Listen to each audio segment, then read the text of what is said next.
gone right and I overdrove it, I knew that this was exactly what I wanted to do. And if I failed at that very moment, I knew I would eventually succeed. Mm-hmm. And that's the bug that bit me, was getting, something that gets you right to that edge. And I still live that to this day, driving a 12,000 horsepower top fuel dragster, going 330 miles an hour, given there's 24 events in an 11-month series, and we do it week after week after week. Someone is going to be lying to you. A driver is, if they say that they just get in that car and it's another day at the office. Mm-hmm.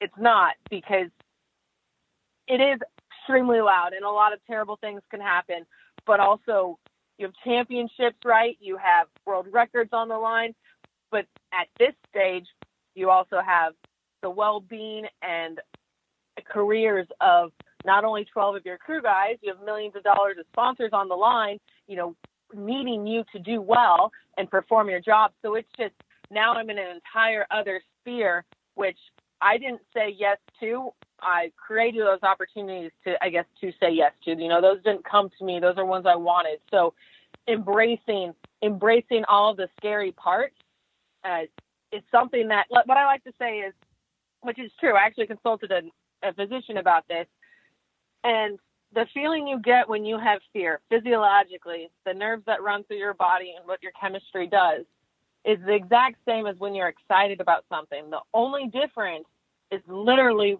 how you think about it. Mm-hmm. So when you get excited and you're antsy and jumping, all that, that's awesome and great. So if you can learn to manipulate your thoughts and any opportunity into a positive one, right there, you're already winning, and then you're going to have a more positive outcome. What's incredible about what you do and how you've positioned it on the phone today is all that pressure that you have from all those people to do your best. That happens in what, 3.7, 3.8 seconds, somewhere around there or less? It does. We could definitely say that, I guess, per capita of seconds, we probably make the most amount of money. But there's an actual run takes about a minute and a half. And what I love to tell people who are attending a drag race for the first time, you see the cars start up, roll through the water box, do a burnout, back up, then go down the track. And honestly, it's just as important how you do every single thing, of the time that you're in the clutch to keep it cool, the mile an hour you back up at, the rate of speed you roll into your stage beams, because all that matters with how much fuel that you're burning. And nitromethane is it is the densest and heaviest fuel at 9.8 pounds per gallon, and 10 seconds is half gallon. So if you're burning someone down, they're burning you down, you're losing weight off the front of your car, you're now going to change the performance of it, how it's going to launch. And if you change it dramatically, well, then, you'll potentially have your front wheels up for much longer than you'd like, or you'll smoke the tires. So a driver can do so much to disable the car from its maximum potential, and we can only bring it to its maximum potential. So really, it's a second and a half in order for us to go 3.6 seconds and chase world records and, win races by 1,000. Mm-hmm. Does your crew chief know if you burned out too long or something that you have no chance of winning the race? Well, no, I wouldn't say that if we burned out too long. You actually have to be very aware. Sometimes there's not enough time to have communication back and forth. We just automatically know what run set of tires we have. So what does that mean?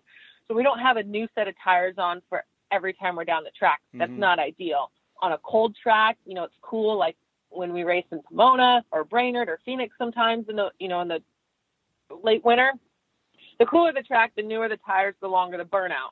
The hotter the track, the shorter the burnout. So I don't even need to have communication with my crew chief. I just need to be aware of what that looks like.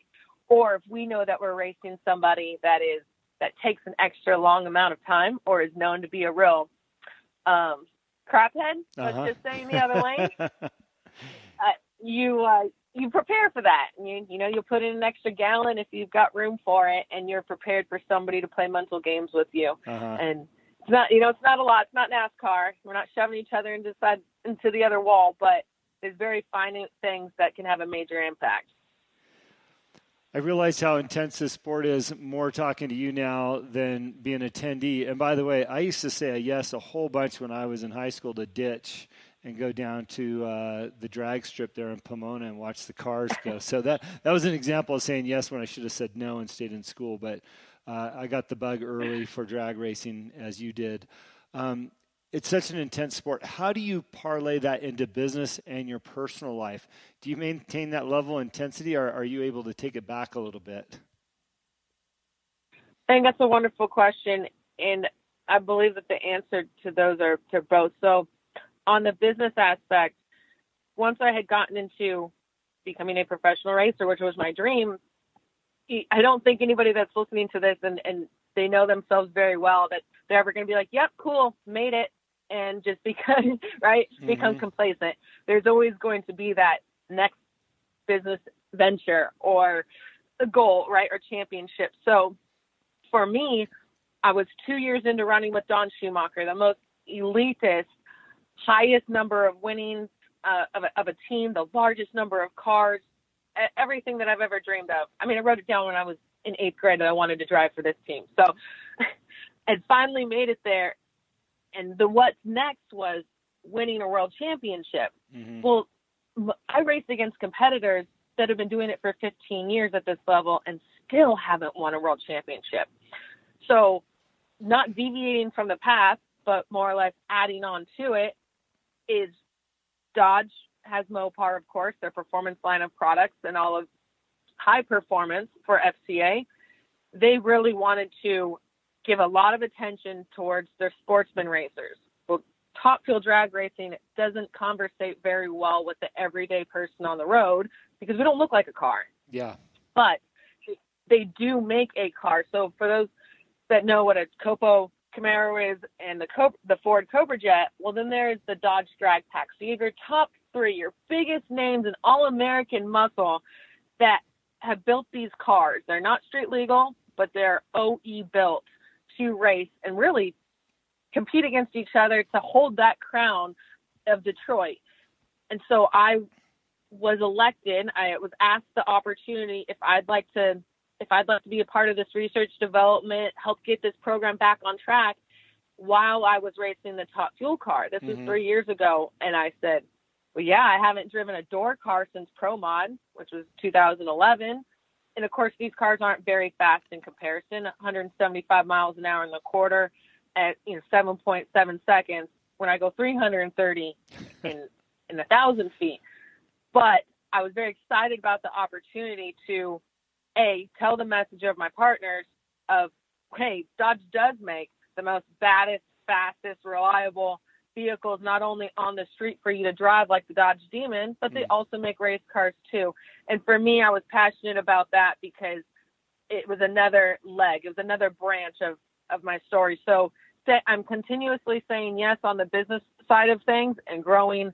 Currently, I believe I have the largest social media following of any NHRA drag racer. And I work on that. And I have a team of people that help me do that.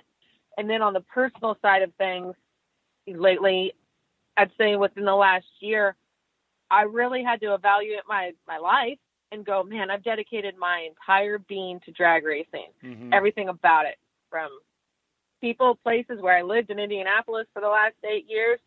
And I slowly kind of found what my hobbies were as I got a tiny bit more time, like wake surfing and off-roading. And I thought, okay, how can I be great at all of these things? As in, how can I enjoy them and have my career? So I said yes to my own opportunity to move to Lake Havasu, which I thought would give me it would separate me a little bit because I was getting, in my opinion, a little bit too engulfed because your highs are really high and that means your lows are super low if your nucleus is 100% one thing. Sure. So I made the conscious effort I asked myself, Leah, are you good with moving? Like, do you think you can still win and be as passionate about what you're doing and not live, in the same town as your team and be at the shop every day? And I said yes, and here we are. I'm 6 months in, and I'm still figuring it out. But I believe it's going well. Well, good on you for doing that too, because It's tough when we're at the top of our game and you're running all these different programs to circle back and look at yourself and make sure that you're healthy. And I think where you live and how you spend your free time is an important part of your success too. And it seems like you're starting to figure that out. It is. It was very difficult to have an outdoor regimen in Avon, Indiana. Yeah, I bet. Tropical Indiana.